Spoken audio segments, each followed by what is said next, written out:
Do you guys love brownies? Of course you do. Do you guys love cookies? I'm sure you do. What about Oreos? Who doesn't? Well, today you're going to learn how me and my family incorporate all three of these treats into the most magnificent, delicious, greatest dessert you've ever had, and it's called Slutty Brownies. By the end of this speech, all you all are going to know the secret recipe into making this delicious treat. Preheat the oven, Mom. First off, I want to talk about the ingredients we're going to need today. We'll start off with a 13 by 9 pan. You're going to make sure to use your pan. You want to grease that on up so nothing sticks. You're also going to want to heat the oven up to 350. We're going to be using that a little bit later. For the ingredients, we want to start off with a brownie mix. I recommend getting the one with chocolate chips just because there's never enough chocolate. Second of all, we're going to need a tub of cookies, and I recommend a tub because the recipe calls for a lot of cookie dough, and you don't want to run out because it'll ruin it. Third of all, you definitely want Oreos, and the double stuff is key because icing is key for a good treat. For the brownie mix, you'll also need 1 egg, a 1/4 cup of water, a 1/4 cup of oil, and you'll be mixing that into the brownie mix. First step, spray the pan.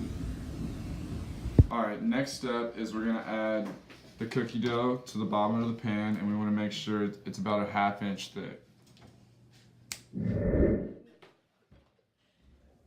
Now that we got the cookie spread across the bottom of the pan, the next step is to layer the Oreos across the top of the cookie.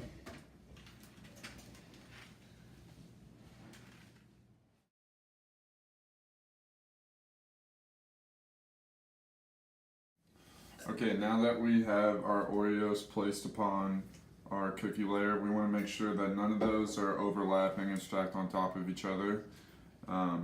Now we have to make the brownie mix and mix it together with the egg, the water, and the vegetable oil, and then we'll end up pouring that on top of this, on top of the Oreos and the cookie dough.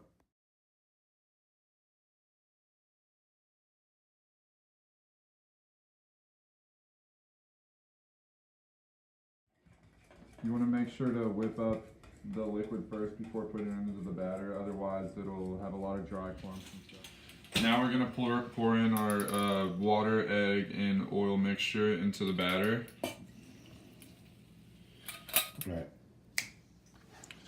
Alright, now that we got all of our water, oil, and egg mixed into the batter, it looks pretty evenly mixed. Make sure there's no dry spots. We're going to pour it over the top of this. Make sure you get it nice and even so it cooks evenly.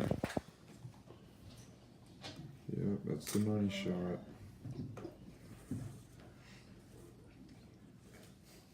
Now that we poured the mixture all over the Oreos and cookies, we're going to let it even out, sit for a little bit. Our oven's preheated, and we're going to put this on the middle rack. Alright, now we got this ready. We're going to open the oven up, slide her into the middle rack,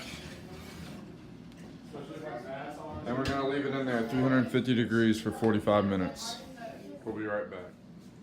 Alright, so it's been 45 minutes. Now it's time to take a look at them, and what we're going to do now, pull it out, and we do a test to see if they're done called the toothpick test. It's pretty traditional.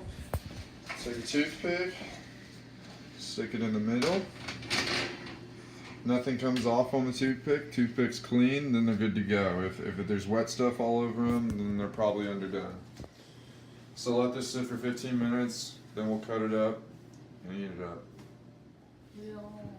Okay, so after waiting 15 minutes, I've cut it up, and now it's completely ready to serve, so enjoy.